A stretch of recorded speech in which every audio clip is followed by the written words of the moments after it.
सो बच्चों अब और कुछ न्यूमेरिकल्स का डिस्कशन कर लेते हैं, ठीक है, इस लेक्चर में। तो ये न्यूमेरिकल मैंने जैसे लिखा हुआ है कि a system is represented by a relation of X s equal to R S into 100 divide by S square plus 2s plus 50, ठीक है। सबसे पहले मैं आपको बता दूं कि ये जो न्यूमेरिकल बेस है वो है इनिशियल और फाइनल वैल्यू थ्योरम पे और ट्रांसफर फंक्शन पे, ठीक है। ट्रांसफर फंक्शन पे इनिशियल और फाइनल वैल्यू थ्योरम आपने पढ़ रखा है, ठीक है। इनिशियल वैल्यू थ्योरम क्या बोलता है कि जो लिमिट है, ध्यान से देखना, जो लिमिट है वो अगर इनिशियल वैल्यू थ्योरम की अगर बात करें तो t की जो लिमिट होगी वो कहां पे टेंड करेगी, t की जो लिमिट होगी वो कहां पे टेंड करेगी, ठीक है, जीरो पे, ठीक है, जीरो पे। यहां पे क्या आता था एफ टी या X T equal to again limit, इसके बाद क्या आता था टाइम डोमेन का फंक्शन एस। अगर इनिशियल वैल्यू थ्योरम में t की लिमिट जीरो पे टेंड कर रही है तो s की लिमिट कहां पे टेंड करेगी, इंफिनिटी पे। उसके बाद होता था इसमें s का मल्टीप्लाई एंड fs, ठीक है। ये हो गया initial value theorem, initial value theorem, ठीक है। फाइनल वैल्यू थ्योरम में क्या होता था कि t की लिमिट इंफिनिटी पे टेंड करती थी, तो limit t tending to infinity f of t equal to limit s की लिमिट कहां पे करेगी, जीरो पे, s into F of s, ठीक है। ये जो ft का फंक्शन है ना, ये जो ft का फंक्शन है वो s के साथ में चलेगा, ठीक है, मतलब fs हो जाएगा। सेम इसमें भी ft fs हो जाएगा, ठीक है। और s का मल्टीप्लाई तो हो ही रहा है दोनों में। बस आपको ये लिमिट याद रखनी है कि s की लिमिट इनिशियल वैल्यू थ्योरम में किस पे टेंड करेगी एंड फाइनल वैल्यू थ्योरम में किस पे टेंड करेगी, ठीक है। ये हो गया फाइनल, ठीक है। तो बच्चों ये क्वेश्चन दिया हुआ है आपको, ठीक है। आपको क्या निकालना है कि एक फंक्शन दिया हुआ है आपको X s equal to R S into 100 divide by S square plus 2s plus 50, ठीक है। If R T equal to 1 unit. अब देखो ये आर टी का मतलब क्या है, ये जो R T equal to 1 unit दिया हुआ है इसका मतलब क्या है, इसी का मतलब मैं आपको समझा रहा था कि जो बेसिक फंक्शंस आएंगे ना आपके वो इसी टाइप से दिए हुए रहेंगे कि आपका इनपुट पे क्या अप्लाई हो रहा है। जैसे ये t का फंक्शन है R T equal to 1 unit, अब ये नाम से ही दिख रहा है कि R T equal to 1 unit जो है वो स्टेप फंक्शन होता है, ठीक है।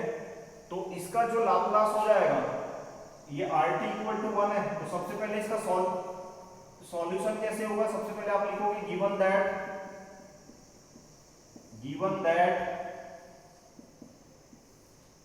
Access equal to R S into 100 divide by S square plus 2s plus 50, ये लिख दिया आपने।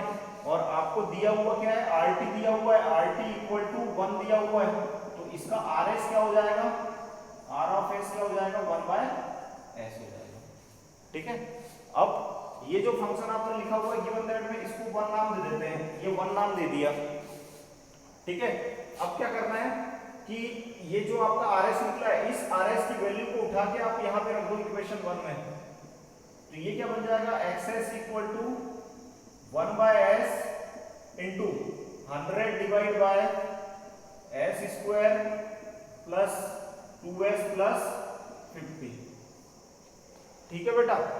अब क्या करना है, आपको निकालना है कि फाइंड एक्स टी, मतलब ये एक्सेस है, इसको एक्स टी में कन्वर्ट करना है। ये एक्स टी में कैसे कन्वर्ट होगा, ठीक है, when t tending to infinity, ठीक है। इस लाइन को समझना, when t tending to infinity. अब देखो इधर t टेंडिंग टू इंफिनिटी की लिमिट कहां पे है, अगर मैं इसको यहां पे लाऊं, t टेंडिंग टू इंफिनिटी यहां पे है सर, और ये कौन सा थ्योरम है, फाइनल वैल्यू थ्योरम, ठीक है।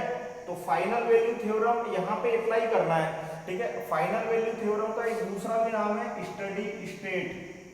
अगर आपको कहीं पे फाइनल वैल्यू थ्योरम अप्लाई करना नहीं आ रहा है और वहां पे एक टर्म लिखी हुई है, देखो ये लिखा हुआ है सेकंड, अगर क्वेश्चन में अगर देखोगे तो ये लिखा हुआ है steady state value of the error, ठीक है। तो स्टडी स्टेट ठीक है, फाइनल वैल्यू थ्योरम को बोलते हैं स्टडी स्टेट, क्योंकि इसमें जो ग्राफ जो टेंड होता है, ठीक है, जो ग्राफ आपका जो जाता है वो स्टडी स्टेट पे जाके फिक्स हो जाता है, ठीक है, फाइनल में स्टडी स्टेट में, ठीक है, ट्रांजिएंट में ऐसा नहीं होता, ठीक है। तो ये चीज हो गई। अब इसके बाद क्या करना है,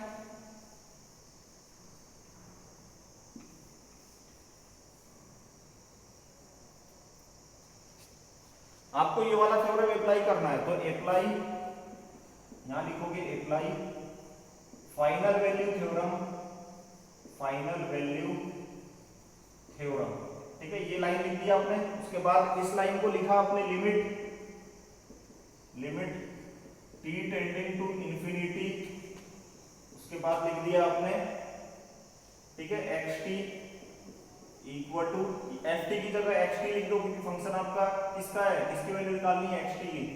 limit S tending to zero, function क्या बोलता है, एस इंटू एफ एस।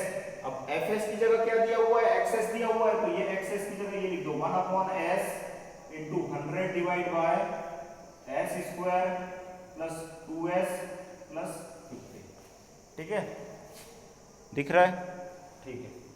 अब इक्वल, ठीक है। अब देखो एक ये जो s दिया हुआ है, इस s से ये वाला s जो है वो कैंसिल हो गया, ठीक है, एक s से एक s कैंसिल हो गया। अब आपके पास क्या फंक्शन बच गया, limit s tending to 0 100 divide by s square plus 2s plus 50।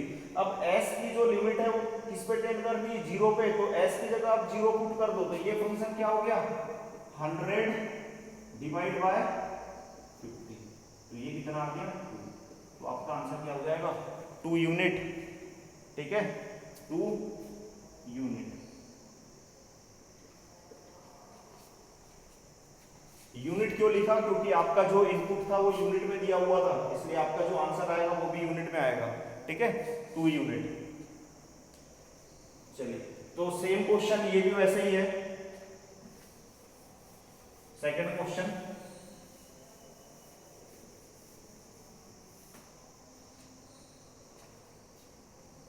लेकिन इसमें बेटा आपको याद रखना है कि जो अब इसमें देखो फंक्शन लगभग जो पहले वाले क्वेश्चन में थे लगभग वैसे ही दिया हुआ है, एक्सेस की जगह ईएस दिया हुआ है। ईएस क्यों लिखा हुआ है, क्योंकि ये एरर सिग्नल है, ये एरर सिग्नल है, और एरर में मैंने आपको ब्लॉक डायग्राम जब ओपन लूप क्लोज लूप का देखा था तो उसमें बताया था कि जो एरर होती है, एरर सिग्नल का जो समिंग ब्लॉक के आगे का जो सिग्नल होता है, जैसे मान लो ये प्लस है ये माइनस है, तो ये क्या होगा, ई ऑफ एस, इसी को बोला जाता है एरर सिग्नल। और ये कौन सा बॉक्स होता है, समिंग बॉक्स या समेशन बॉक्स, समेशन, ठीक है। यहाँ पे आपका इनपुट रहता है, ठीक है, यहाँ पे आपका फॉरवर्ड पाथ रहेगा, जीएस रहेगा, ठीक है, ये आपका आउटपुट हो गया। यहाँ से अगर क्लोज लूप है तो यहाँ से आपका फीडबैक रहेगा, एचएस रहेगा, एंड ये फीडबैक कहाँ पे आता है, इस समिंग पॉइंट पे आता है, ठीक है। ये आपका आउटपुट हो गया सी ऑफ एस,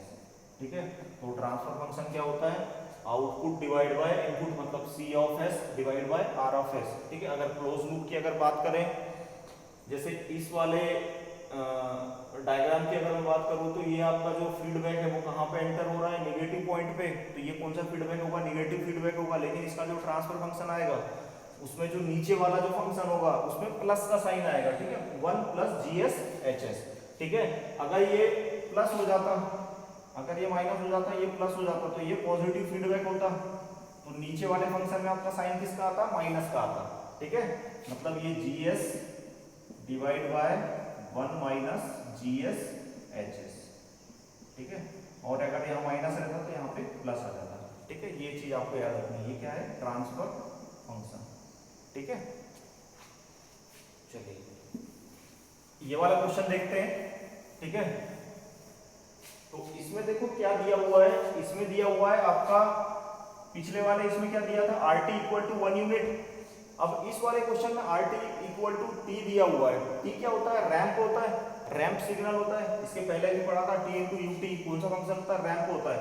तो इसका आर एस क्या आ जाएगा, आर एस क्या आ जाएगा, R S equal to 1 upon S square, ठीक है। तो ये फंक्शन कैसे लिख सकते हो आप, E S equal to R S into S divide by S square plus 6s plus 25। ठीक है, अब ये आर एस की वैल्यू आप इसमें रख दो। ठीक है, ये इक्वेशन 1 हो गया। ठीक है, आर एस की वैल्यू इसमें रख देते हो तो 1/s square into S divide by S square plus 6s plus 25।